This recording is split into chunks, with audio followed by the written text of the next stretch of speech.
सध्या एप्रिल महिना सुरू आहे. पुढील महिन्यात जवळपास खरीप हंगामाच्या पेरणीची खतांच्या खरेदीची तयारी सुरू होत असते. परंतु कळमनुरीतले जे खत विक्रेते आहेत, फर्टिलायझरचे असोसिएशनचे अध्यक्ष येतात, तेथील जे सदस्य येतात, त्यांनी खतांच्या खरेदी जे ते करण्यास नकार दिलेला आहे. खरेदी करणार नाहीत. नेमक्या अडचणी काय आहेत त्यांना ते आपण जाणून घेऊया. दादा, तुम्ही खत विक्रेते आहात, नेमका कशामुळे तुम्ही खतांची खरेदी थांबवलेली आहे, करणार नाही तसं करते? जसं DAP आहे आणि युरिया आहे, तर DAPवर विदाऊट DAP लिंकशिवाय येतच नाही आहे. बरं. आणि कोणत्याही दुकानदारानं सांगावं की बाबा मला विदाऊट लिंकिंगचं DAP आले किंवा युरिया आलाय, तर ती लिंकिंग काय करायची?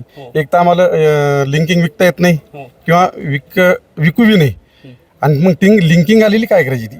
बरं. दुसरी महत्त्वाची गोष्ट आहे, शेतकऱ्याचा आवडता ग्रेड DAP आहे 1840, आणि 1846ची MRP आहे 1350, आणि 20-20-13ची MRP आहे 1500 पासून ते 1800 पर्यंत. मग शेतकरी 20-20-13 का घेईल? स्वस्त घेत नाही, DAPच घेईल ना, स्वस्ताचं नाही आहे, DAPच घेईल ना, ते ग्रेड चांगला आहे, MRP कमी आहे, तर तेच घेईल ना, निवड त्याचीच करेल ना ते. मग 20-20-13ला 1800 रुपये MRP देता आली, 10-26-26ला 2150 MRP देता आली. DAPला काय अडचण आहे MRP वाढायला? पहिला मुद्दा आहे की अडचण काय, ती अडचण आमच्या लक्षात यावं, नाही मग ग्रेड बंद करून टाकावी, मार्केटला देऊ नये. मालाचा स्टॉक नाही जास्त. बरं. मग आता हे लिंकिंगमुळं तुम्हाला अडचणी यायला आता व्यवसाय करताना, हे खते विक्री करताना, मग तुम्हाला काय समस्या उद्भवत आहेत आणि तुम्ही यामधून काय मार्ग काढायला पाहिजे गव्हर्नमेंटनं, असं तुम्हाला वाटतं? त्याला एकच पर्याय आहे, जर समजा आम्हाला जर विकायला परवडत नसेल किंवा माल जर बरोबर व्यवस्थित भेटत नसेल, तर ते गव्हर्नमेंटनं स्वतः त्याची मालाची सेलिंग करावं. बाकी काय करा पर्याय आहे त्यासाठी? तर आम्हाला एक तर माल व्यवस्थित भेटत नाही, भेटला माल लिंकिंगशिवाय भेटत नाही. लिंकिंग आम्हाला गिरायकाला देताना लिंकिंगचा म्हणजे ऑफिसकडून त्रास होतो आम्हाला, त्यामुळे आम्ही काही तो माल खरेदीच करणार नाही. आणि आम्हाला जर आम्ही जे माल खरेदी करत नाही, तर शेवटी शेतकऱ्याला तो माल भेटायला पाहिजे ना. पर्याय व्यवस्था याने करायला पाहिजे, ऑफिसने करायला पाहिजे. महत्वाची गोष्ट त्याच्यात आहे, दुसरी एक महत्वाची गोष्ट आहे, 2150 रुपये ज्या पोत्याची किंमत आहे, विक्री रेट 2150, रिटेलरला 20 रुपये किंवा 25 रुपये पोत्यामागे मुनाफा भेटते. तर 20 रुपयावर काम कसं करेल ती? महत्वाचा मुद्दा. आणि मार्जिन 20 रुपये असून लिंक काय करेल त्याची? ती लिंकिंगचं काय करेल पुन्हा? एक पोतं जर विकलं तर 2150 रुपयाची वस्तू विकल्यावर किती रुपये भेटायला पाहिजे? 1% भेटत नाहीत, जास्तीत जास्त 20 किंवा 25 रुपये भेटतील. मार्जिन कमी, बिलकुल मार्जिन कमी. बरं. अच्छा, मला सांगा, कोणकोणत्या खतांची लिंकिंग होऊन येते, आणि जेव्हा तुम्ही शेतकऱ्यांना ते लिंकिंग द्यायला कंपनी तुमच्याकडे तर विकते, तर मग आता त्याचं लिंकिंगमध्ये आलेले जे प्रोडक्ट आहेत त्याचं काय करतो? ते शेतकऱ्याला जसे लागतात ज्या ठिकाणी लागतात त्या ठिकाणी आम्ही आवश्यकतेनुसार देण्याचा प्रयत्न करतो. आम्ही शेतकऱ्याला असं म्हणत नाही की ही लिंकिंग आलेली आहे, तुम्हाला या DAP सोबत घ्यावं लागते, असं आम्ही आग्रह धरत नाही. तुम्हाला तर फर्टिलायझर कंपन्या लिंकिंग न विकतात. हा, लिंकिंग घेतो आम्ही, मोरजन आमच्यावर बोलतो. आम्ही जर ज्या वेळेस शेतकऱ्याला त्याची गरज आहे त्यावेळेसच देतो, विदाऊट आम्ही तसं देत नाही, हे करत नाही. पण याच्यातून आता दुसरं एक हाल आहे की आम्ही जर समजा एखाद्या शेतकऱ्याची अडचण राहते, त्याचं शेत दूर राहते, त्याला रस्ता नाही, काही हे नाही.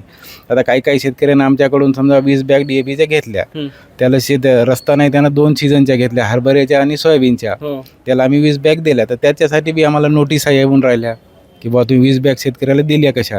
अच्छा, म्हणजे शेतकरी दोन्ही हंगामाचे एकदाच खत आता तुमच्या वावराला जर रस्ता नसेल, तुम्हाला डोक्यावर खत न्यायचं काम पडलं, आता उन्हाळ्यामध्ये रस्ता राहते, तुम्ही नेऊ शकता. पण आता काही शेतकऱ्याच्या अडचणी रस्त्याबाबत आम्हाला बी द्यावं लागते, त्याला बी घ्यावं लागते. तर ते दिले तर त्याच्यासाठी बी आम्हाला अडचणी येईल. ह्या लिंकिंगच्या माध्यमातून खतांचा व्यवसाय करणं कठीण चाललाय, नफ्यावर परिणाम होतोय? खूप कठीण चालला, खूप कठीण चाललेला आहे. बरं. एक तर DAP कमी पैशात आहे, ते तर शासन द्यायला तयार नाही. हा, DAP मिळच नाही झालं, आणि ते शेतकऱ्याची मागणी सर्वात जास्त आधी न्यायासाठी DAPचीच राहते. DAPचा पुरवठा होत नाही. DAPचा पुरवठा होत नाही. बरं. आणि युरियाला लिंकिंग यायला लागली. टोटल युरिया असो का DAP असो, दोन्ही खताला लिंकिंग आहे.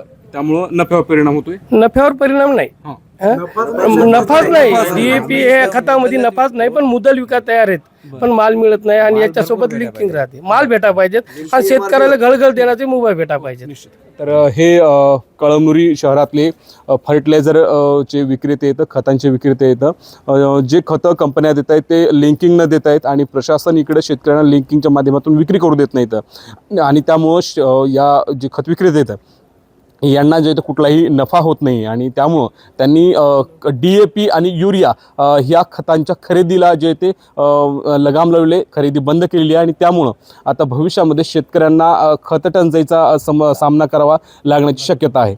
आता कळमनुरीची एक असोसिएशन आहे ज्यांनी असं बातमी आम्ही बघितली होती, ज्याच्यामध्ये त्यांनी जे आहे कुठल्या पण खताच्या खरेदी करणार नाही त्याप्रमाणे त्यांनी म्हणलेलं आहे. आज आमची त्याच्याबरोबर मीटिंग पण आहे. असा कुठलाच जे स्टेप आहे तो ज्याच्यामध्ये खताचं जे आहे ते तुटवडा आला ते जे आहे आम्ही एक्सेप्ट करणार नाही. शेतकऱ्यांना जे आहे ते खताच्या आम्ही कुठला प्रमाणे तुटवडा पण येऊ देणार नाही. अशाप्रमाणे कुठला विषय झाला की मग आम्ही जे आहे एसेन्शियल कमोडिटीज ॲक्ट पण लागू करू शकतो. परंतु त्यांना प्रोव्हाइड करण्याच्या खताच्या कंपन्या आहेत त्या सर्रास लिंकिंग करून खते विक्री करता येतात आणि आपल्याकडे ते लिंकिंग शक्य नाही, त्यामुळे त्यांच्या व्यवसायावर परिणाम व्हायला लागले, नफ्यावर पण परिणाम. नाही, लिंकिंगची आम्ही ऑलरेडी सूचना दिलेली आहे की कुठल्याच प्रमाणे आपण शेतकऱ्यांना फोर्स करू शकत नाही.